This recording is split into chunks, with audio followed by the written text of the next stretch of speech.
நமக்குள்ள பிரச்சனை வேண்டாம். நம்ம ஆலிஸை பற்றி நமக்கு நல்லா தெரியும். நமக்குள்ள பிரச்சனை வேண்டாம். ஆமாம், கண்டிப்பாக.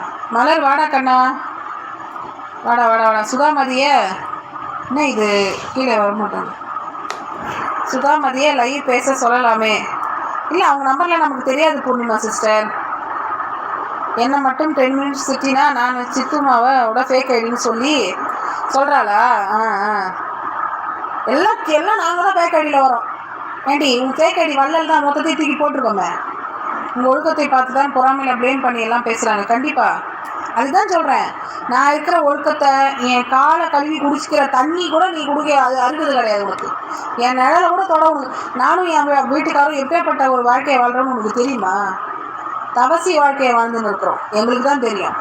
அனுபவிக்க வேண்டிய வயசில், வாழ வேண்டிய வயசில் வாழாமல் அவருக்கு நல்லா தெரியும். என்னோட வாழ்ந்தா இன்பமான வாழ்க்கை அமையாது அப்படின்னு நல்லாவே தெரியும். ஏன்னா என் உடம்புல அவ்வளோ மெடிக்கல் ப்ராப்ளம். நான் ஒரு தகுதியான பொண்ணு கிடையாது.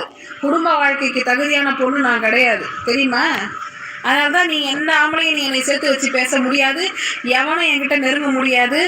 எவனாக இருந்தாலும் ஒதுக்கி வச்சிருவேன். என் புருஷனையே கூட நான் கல்யாணம் பண்ணிக்க மாட்டேன்னு தான் சொன்னேன்.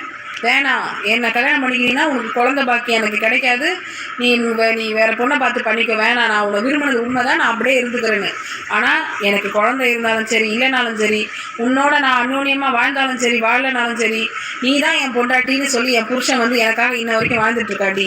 என் புருஷன் காலையும் என் காலையும் சூனை ஏற்றி கும்பிட்டு போ. அப்போயாவது உனக்கு புத்தி வருதான்னு பார்ப்போம். ஓகே.